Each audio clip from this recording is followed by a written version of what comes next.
Tamers. So this episode will be about the tier list. So I showed the tier list before Apokalemon and Skullgreymon was released, but now we need to add them up to the tier list. And before that, we'll also update the tier list that I made because there were some comments and feedback that I appreciate, and here are those. So thank you guys. Depressed X, I hope you're not depressed really, and I hope you're enjoying the video. Eki, Hoshi, and Ricardo Lopez. So you guys, thanks a lot. I'll update the tier list based on your recommendations and feedback, and yeah. So here's the tier list that I created. So there's a lot of S tier that probably is not S anymore, especially now that we have a lot of Ultra Digimons. So the first Digimon that we're gonna look at is Ulforce.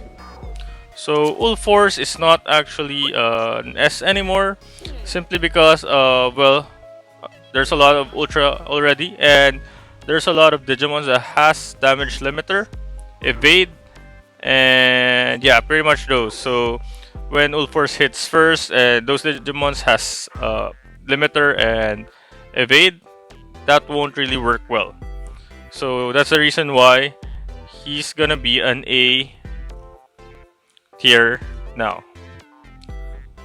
Also, he might still be useful in some weeks like Calm Boost week, because as you can see in the tier list, there are a lot of Digimons that are calm. So a good combination for that is Lucentmon and Imperial Demon Paladin mode.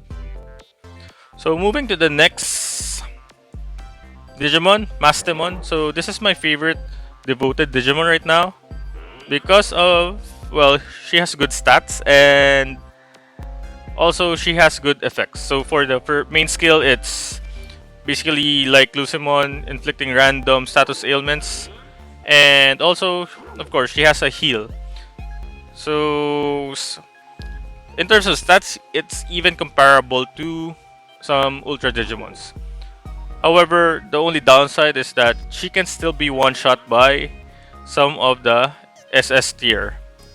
So next will be Examon. So Examon is another Ultra, but he's quite low in the tier rating because the skills doesn't really do much, and stats-wise, it's quite, I think, below average compared to the other Ultras. He might be a filler now in Death Week. So next is Armageddon. So Armageddon is quite new. However, the downside of Armageddon, I think he's just against or good against Omegamon Brave. So while he's not good even with Omegamon's Ward, because he only takes advantage of the passive skill of dealing damage 1.35 times for brave enemies. Next is Blackboard Raymond. So Blackboard Raymond, I think it has been a few months. I didn't really get this Digimon, but he's good for critical nullification. So critical nullification for Calm, and I'm not sure what the other personality is. It might be Brave. So aside from that, I don't think there's any use for Blackboard Raymond right now. Plus, there's gonna be a new Digimon, or there's a new Digimon already that quite do the same thing. It's just that to all allies and doesn't choose what personality the Digimons are. Next is Alphamon Def. So Alphamon Def was released, I think, in the 100R recently. So he's good in terms of stats, but in terms of skills, damage-wise, he's still overpowered by the Ultra Digimons. So target's not that high as well, so I think it's around just targeting 3 or 2 for each skill. So he still might be good during Death Week, but we still have to see how he will do. Next, it's Chaos Galantman. So Chaos Galantman is still new. I think he's still in the banner, available banner with together with Omegamon Zwart. So he's good in terms of effects before, but I think now it's not really because there are new Digimons like Susanumon that can actually inflict status ailments higher than 50%, so 65% for Susanumon. So reducing the status ailment resistance is not a thing anymore. I think you're just gonna waste a turn. And stats wise, I think he's pretty much a mega Digimon really. Then lastly for the S tier is Dynasmon. So Dynasmon has been great. I think he's still great if not for the status ailments. So there are a lot of Digimons right now that give status ailments. Lucemon SM is one. Susanamon also inflicts blind, and Omegamon Zwart inflicts fade. So these Digimons can actually kill Dynasmon by just the status ailment. So fade 2 times counter, burn couple of counters, and uh, for Lucemon SM can deal error, poison, and burn. So that's a bit of a downside of the counter. However, you might still be able to use him in Calm Boost week, simply because of probably though it will be mostly Calm Digimons and not those who inflict status ailments. So that's it for the S tier. Lilithmon is still S tier simply because of the main skill. The main skill is still awesome. You can heal Lilithmon with the main skill and almost full HP, especially during Death Week, and a lot of buffs for her, additional death and death reduction for the enemies, and even tech increase for her. So that's still good. And he can also, or she can also bypass the damage limiters and evade for that skill, the main skill. So now let's look at the next Digimon. So we're just gonna add Creepymon. So he's like a better version of Blackboard Raymond because he nullifies crit for all allies and doesn't care what personality you are.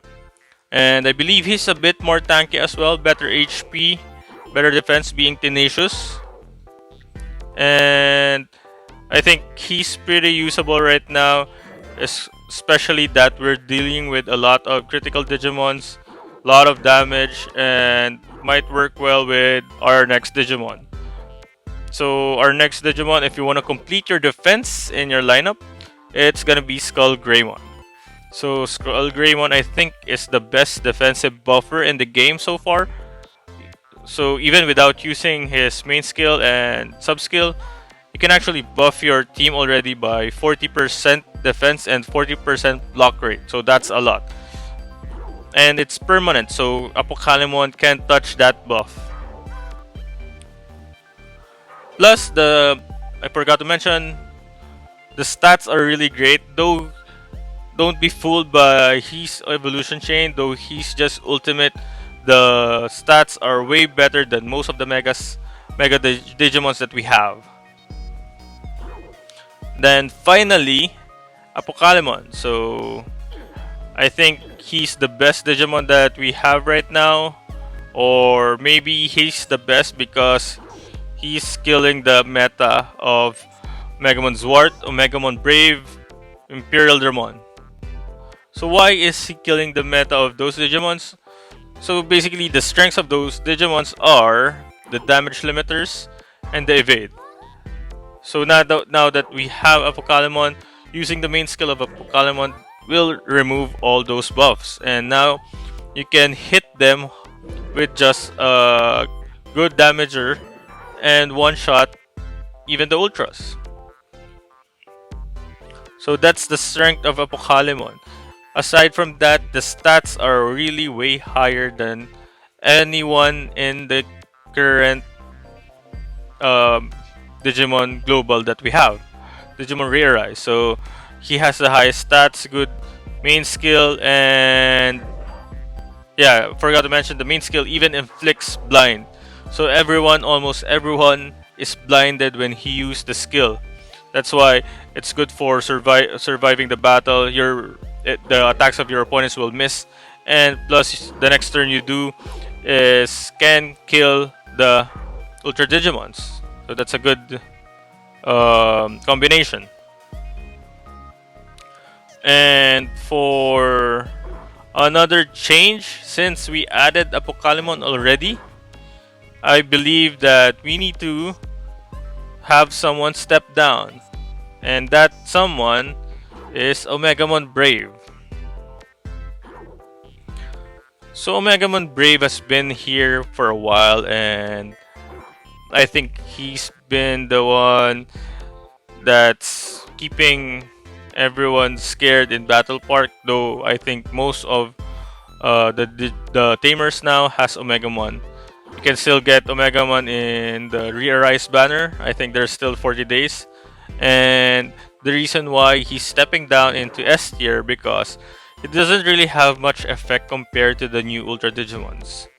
Plus, the only advantage that he has before is the buff of 40% additional power to all allies. But as you can see, in the SS tier, most of the Digimons are now tech. The only power Digimons here are Omegamon Zwart and Susanumon. However, this Digimon doesn't even need a power boost anymore. Not because they need to deal more damage, but they have other effects. So like Omegamon Zwart, he can inflict Fade. So Fade actually kills an enemy that do 2 actions after being inflicted with Fade. So that's instant death. You don't need additional power for that. And Susanumon, the thing with Susanumon is that his passive can make him deal 3 times the damage for enemies with status ailments. So given that there are a lot of Digimons that are inflicting status ailments, Susanumon is definitely gonna be boosted by power by just his passive. So basically that's it. This is the current tier list that we have, and I'll be updating this as well when a new Digimon comes out, regardless of when it's Ultra, if it's a meta changer. We'll add them up and see if there's any other impact. And basically that's it. Let me know what are your suggestions in the comment, feedbacks, and if you agree or not, let me know as well. Maybe I can add up some Digimons that you want to add in the list, some that I might miss. And yeah, that's it. Don't forget to like and subscribe. Bye.